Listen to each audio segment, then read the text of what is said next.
Hello, my dear friends and my dear students. How are you? I hope you are doing well. मैं अनीता उपाध्याय और आज हम लोग tense को आगे पढ़ेंगे। और अगर आप लोगों ने इसके फर्स्ट पार्ट को नहीं देखा है तो प्लीज़ उसे ज़रूर देखें। और अगर कोई इस चैनल पे नया है तो चैनल को सब्सक्राइब कर लें और बेल आइकन को ज़रूर प्रेस कर लें। एक बार हम फिर से आपको टेंस को रिमाइंड करा देते हैं। टेंस कितने प्रकार के होते हैं? टेंस 3 प्रकार के होते हैं, प्रेजेंट, पास्ट और फ्यूचर। वर्तमान काल, भूतकाल और भविष्य काल। और इन तीनों के 4-4 भाग होते हैं। तो कौन कौन से होते हैं ये भी देख लेते हैं। प्रेजेंट टेंस वर्तमान काल, इसके 4 पार्ट कौन कौन से हैं? Simple present tense, present continuous tense, present perfect tense, present perfect continuous tense. Past tense भूतकाल, इसके भी 4 भाग हैं। कौन कौन से? Simple past tense, past continuous tense, past perfect tense, past perfect continuous tense. Future tense भविष्यकाल, simple future tense, future continuous tense, future perfect tense, future perfect continuous tense. तो फर्स्ट पार्ट में हम लोगों ने क्या पढ़ा था? प्रेजेंट टेंस को पढ़ा था, वर्तमान काल को। और जिसमें हम लोग फर्स्ट उसके पहले पार्ट को सिंपल प्रेजेंट टेंस को कवर कर रहे थे, जिसमें हम इसके अफर्मेटिव सेंटेंस को बनाना सीख रहे थे। और इसमें हमने आप लोगों को कुछ होमवर्क भी दिए थे, तो आज चलिए हम उसे पहले चेक कर लेते हैं। मुझे आशा है आप लोगों ने होमवर्क किया होगा, तो आप इसे अपने कॉपी में चेक कर लीजिए। मैं सिखाता हूँ, आई टीच। मैं सिखाता हूँ, आई टीच। आई के साथ क्या लगेगा? आपका वर्ब का फर्स्ट फॉर्म ही रहेगा, इसमें कुछ भी हमें ऐड नहीं करना है। तो आई टीच, मैं सिखाता हूँ। तुम सीखते हो, तुम सीखते हो क्या होगा? You learn, you learn. मैं आता हूँ, आई कम, आई कम। तुम जाते हो, यू गो, यू गो। मैं लिखता हूँ, मैं लिखता हूँ, आई राइट, आई राइट। अगर यहाँ पे हो मैं वह लिखता है तो क्या होगा? ही राइट्स।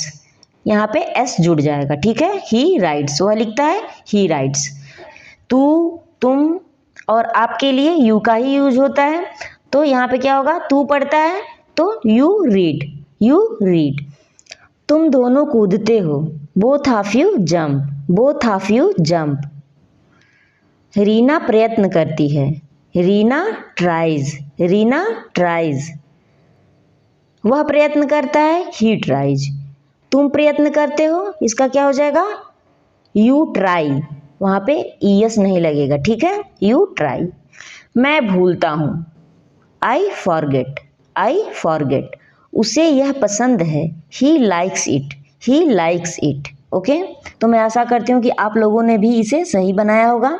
तो हम आगे अपनी पढ़ाई जारी करते हैं। तो अभी हम लोगों ने इसके अफर्मेटिव सकारात्मक सेंटेंस को बनाना सीखा। अब हम सीखेंगे इसकी इंट्रोगेटिव और निगेटिव सेंटेंस कैसे बनाते हैं। तो अभी हम लोग सिंपल प्रेजेंट टेंस ही पढ़ रहे हैं, तो इसमें हम लोग सीखेंगे इसकी इंट्रोगेटिव और निगेटिव सेंटेंस कैसे बनाते हैं। तो ये आपका क्या है? पॉजिटिव सेंटेंस है, वह स्कूल जाता है, ही गोज टू स्कूल। वह स्कूल जाता है, ही गोज टू स्कूल। वह स्कूल नहीं जाता है, ठीक है। तो ये आपका निगेटिव सेंटेंस है। तो इसमें हमको हेल्पिंग वर्ब की ज़रूरत पड़ेगी। तो सिंगुलर नाउन, वह क्या है? आपका सिंगुलर नाउन है, तो वह के साथ हमको कौन सी हेल्पिंग वर्ब की ज़रूरत पड़ेगी? डज की। क्योंकि इसमें कौन सी हेल्पिंग वर्ब आती है? डू और डज। तो सिंगुलर नाउन के साथ डज आता है, तो he does not go to school, he does not go to school. Subject, फिर हेल्पिंग वर्ब, उसके बाद नॉट, उसके बाद मेन वर्ब और उसके बाद जो भी ऑब्जेक्ट आते हैं, ठीक है। तो he does not go to school. जब हम वहाँ पे डज का यूज़ करेंगे तो इसमें एस और ई एस हटा देंगे, क्योंकि इसमें एस ई एस है। तो हम लोगों ने डज में, डू में ही हम लोगों ने ई एस जोड़ दिया है, इसलिए यहाँ पे वर्ब का फर्स्ट फॉर्म ही आएगा, ठीक है। क्या वह स्कूल जाता है? ये आपका कौन सा सेंटेंस है? ये प्रश्नवाचक सेंटेंस है, ठीक है। तो हमको प्रश्नवाचक इंट्रोगेटिव जब भी सेंटेंस बनाने रहते हैं तो उसमें हेल्पिंग वर्ब सबसे पहले आता है, ठीक है। तो कैसे बनेगा, does he go to school, does he go to school. अब यहाँ पे इंट्रोगेटिव और निगेटिव दोनों है। क्या वह स्कूल नहीं जाता है, क्या वह स्कूल नहीं जाता है। तो does he not go to school, does he not go to school.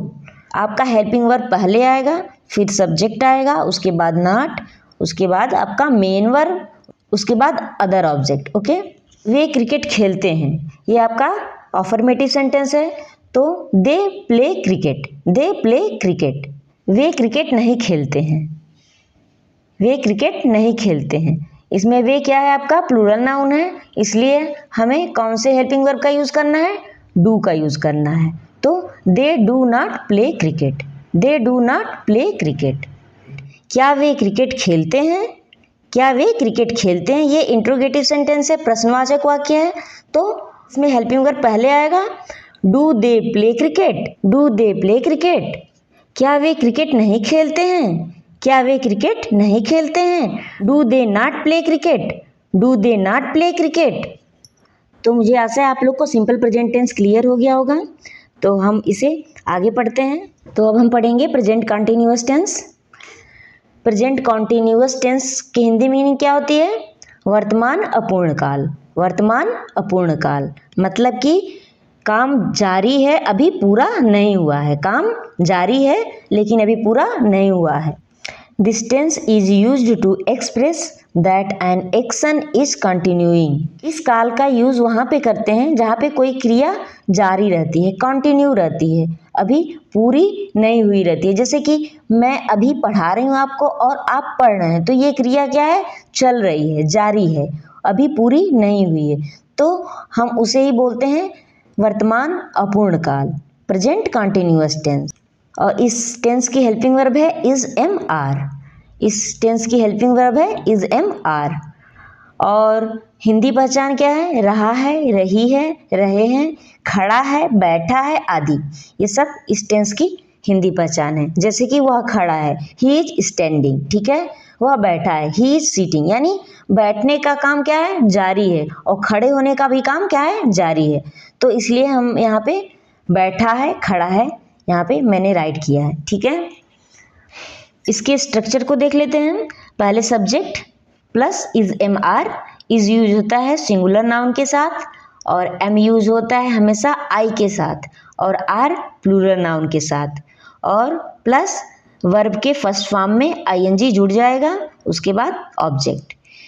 Example से हम इसे और अच्छी तरह से समझेंगे। तो चलिए पढ़ते हैं।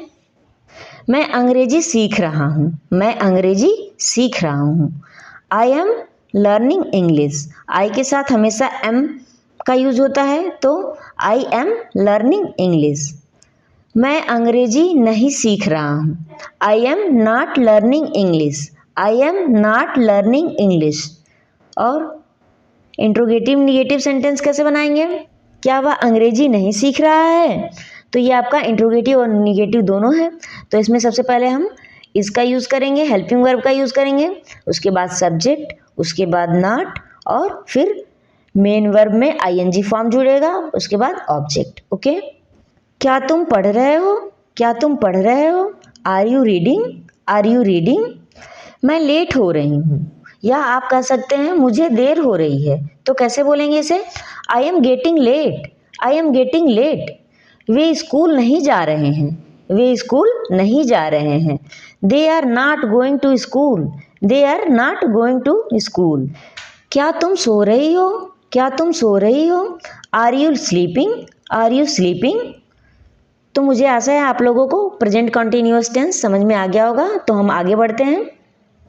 अब हमें पढ़ना है प्रेजेंट परफेक्ट टेंस। इसकी हिंदी मीनिंग होती है पूर्ण वर्तमान काल, जो कि कार्य हम पूरा कर चुके हैं, कार्य हो चुका है, वो इस काल में हम लोग बोलते हैं, ठीक है। This tense is used to show that the action has been completed.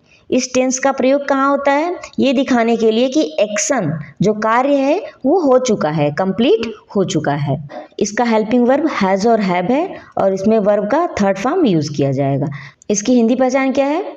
चुका है, चुकी है, चुके हैं, या है, ई है, ये है। जैसे कि आया है, गई है, इस तरह से।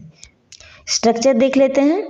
सबसे पहले हम सब्जेक्ट यूज़ करेंगे, फिर हैज़ हैज़ यूज होगा सिंगुलर नाउन के साथ और हैव हमारा प्लूरल नाउन के साथ यूज़ किया जाएगा और वर्ब का थर्ड फॉर्म, उसके बाद ऑब्जेक्ट। तो इसे हम एग्जाम्पल के थ्रू अच्छे से समझेंगे।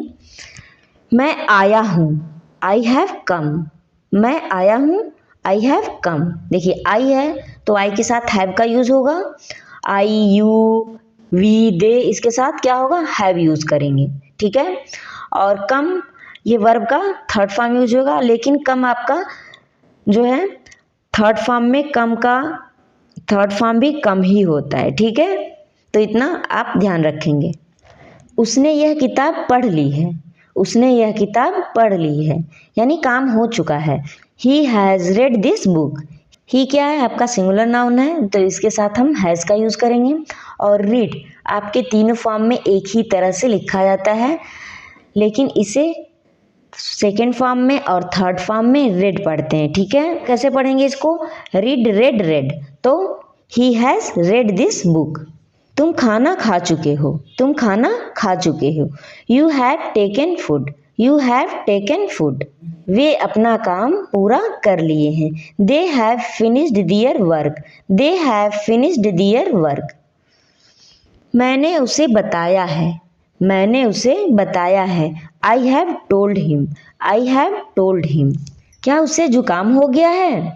जैसे कि मैंने आपको बताया था कि जब भी प्रश्नवाचक वाक्य हो तो हम उसमें हेल्पिंग वर्ब को पहले लिखते हैं। तो has he got a cold, has he got a cold, ठीक है। क्या तुम्हें यह समझ में आया है? या आप बोल सकते हैं क्या तुम्हें यह समझ में आ गया है? Have you understood this, have you understood this. कीमतें फिर बढ़ गई हैं। Prices have Ryzen again, prices have Ryzen again. तो मैं आशा करती हूँ आप लोगों को प्रेजेंट परफेक्ट टेंस भी समझ में आ गया होगा। और आज का होमवर्क है आपका, मैं अंग्रेजी बोल रहा हूँ, तुम अंग्रेजी सीख लिए हो। तो आप लोगों को इसकी निगेटिव और इंट्रोगेटिव दोनों बनाना है और इसे आप लोग कमेंट बॉक्स में लिख करके भेजेंगे। तो मेरे प्यारे बच्चों, मेरे दोस्तों जो भी इस वीडियो को देख रहे हैं, मैं आशा करती हूँ आप लोगों को जो भी मैंने आज पढ़ाया वो समझ में आया होगा और आप लोग इसकी इंग्लिश बना करके ज़रूर भेजेंगे। और अगर आप लोगों को ये वीडियो अच्छी लगी और कुछ भी समझ में आया तो प्लीज़ कमेंट बॉक्स में ज़रूर लिख करके भेजिएगा और चैनल को लाइक, शेयर, सब्सक्राइब ज़रूर करिए। तो मिलते हैं इसके अगले पार्ट के साथ। Bye bye.